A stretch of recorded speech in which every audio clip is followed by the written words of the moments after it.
When was the last time you discovered a category leading company through a TV ad or a billboard? Exactly. Today, categories get owned in the digital arena first. Not because that's a choice, but because that's where the battle happens. Let me show you how category kings win this battle. Welcome back to day 25 of 30 days of positioning mastery. Today, we're talking owning your category in a digital world. Think about how you discovered Notion or Figma or Gong. Not through traditional channels, right? You're the one unique case who got a fax. Haha, very funny. These category kings understand something crucial. In today's world, category ownership happens in digital spaces first. Not because they chose it, but because that's where their categories live. Let's take a look at how category kings show up in digital spaces. Notion didn't just create another productivity tool, they became where work lives online. Every shared template, every workspace, every integration, it all reinforces their ownership. Gong didn't just build sales software, they became where revenue teams learn and grow. Every insight, every benchmark, every conversation happens in their space. See the pattern? They don't have a digital strategy. They understand where their category actually lives and breathes. Here's how category ownership actually happens in today's world. First, it's about owning the conversation. Where do people learn about your category? Where do they ask questions? Where do they share experiences? That's where you need to be dominant. Go where your customers are. Second, it's about owning the ecosystem. Where do practitioners gather? Where do decisions get made? Where does knowledge flow? That's where you need to be essential.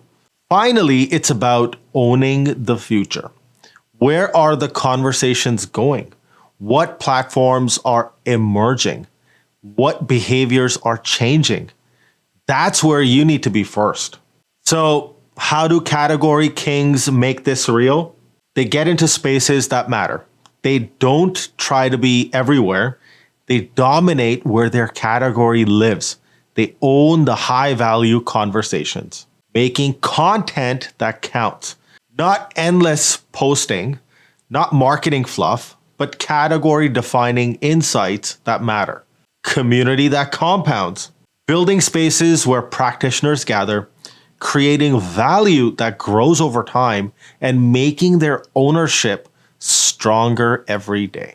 Here's how category kings make their ownership unshakable with knowledge moats. They own the insights everyone needs, create the resources people rely on, build the tools that become essential. Network moats, make connections that create value, build communities that compound, create ecosystems that scale. Platform moats, own the spaces where decisions happen, lead the conversations that matter, shape how people think about your category. If you own the problem in the customer's mind, you can own the solution. Common mistakes people make, so watch out for them. The everywhere trap, trying to own every platform, spreading yourself too thin, missing what really matters. The activity trap, confusing noise with ownership, mistaking presence for dominance, and missing real category control. The control trap, fighting how digital spaces work, missing organic opportunities, and losing authentic connection. Tomorrow, we'll dive into B2B versus B2C. But today, look at where your category actually lives. Are you trying to own everywhere, or are you dominating where it matters? Because today, category ownership doesn't happen in boardrooms or on billboards. It happens in digital spaces. Not because we chose this, but because that's where categories live now.